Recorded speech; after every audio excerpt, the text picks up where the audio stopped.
Coffee আমার ভীষণ প্রিয়। আর সেই জন্য প্রায় প্রতি মর্নিংয়েই আমি চেষ্টা করি যে নতুন নতুন দোকান এক্সপ্লোর করার।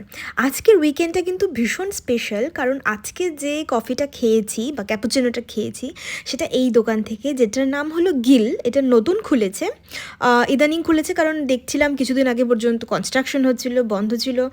আর এই কফিটা এত এত এত সুন্দর লেগেছে, মানে আমি সেকেন্ড টাইম কফি খেয়েছি।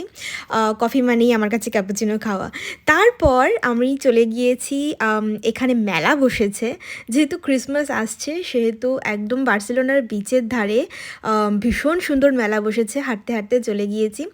বেসিক্যালি আমাকে যখন ল্যাবে যেতেই হয় উইকেন্ডগুলোতে, তার আগে চেষ্টা করি আমি একটু এদিক ওদিক এক্সপ্লোর করার।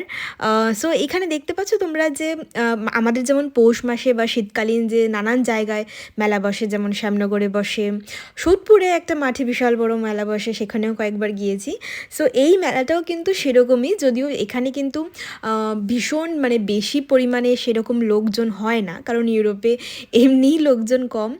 সো আমি যখন গেছি তখন সবে দোকানপাট বসছে, তখন অতটাও ভিড় হয়নি সকাল সকাল।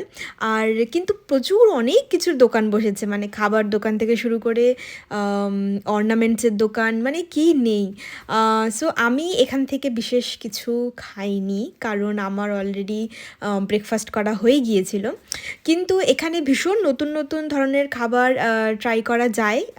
এখানে বিশেষ করে পাইয়া বলে একটা ডিশ হয়, সেটা শ্রিম্প দিয়ে হয়, চিকেন দিয়ে হয়, অনেক কিছু দিয়ে, মানে সি ফুড দিয়ে হয়।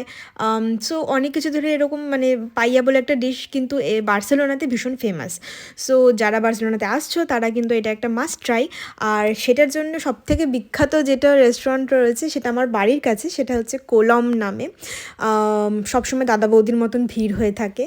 সো যাই হোক, এই যে বড় একটা জায়ান্ট হুইলটা, এটা কিছুদিন আগে পর্যন্ত সি বিচের ধারে একটা অন্য জায়গায় ছিল। সো হঠাৎ করে একদিন মানে যাওয়ার সময় দেখছি যে এটা নেই এখানে। তারপর ঘুরতে ফিরতে দেখি যে এই মেলা পারপাসে এটা শিফট করেছে। সো এই রোলটা কিন্তু ভীষণ ফেমাস, কারণ আমি যখন প্রাগে গেছি, ধরো তখন 2019 নাগাদ খুব সম্ভবত, 19 না 17 ভুলে গেছি, যাই হোক খুব সম্ভবত 17। সো প্রাগে এই ধরনের রোলটা খুব ফেমাস, কারণ এখানে ওই রোলের ওপরে নানান ধরনের চকলেট, পিস্তাশিও, অনেক ফ্লেভার দেখা যায়। সো আজকের ছোট্ট ব্লগটা কেমন লাগলো জানিও। আবার অন্য একটা ভিডিওতে দেখা হবে। টাটা।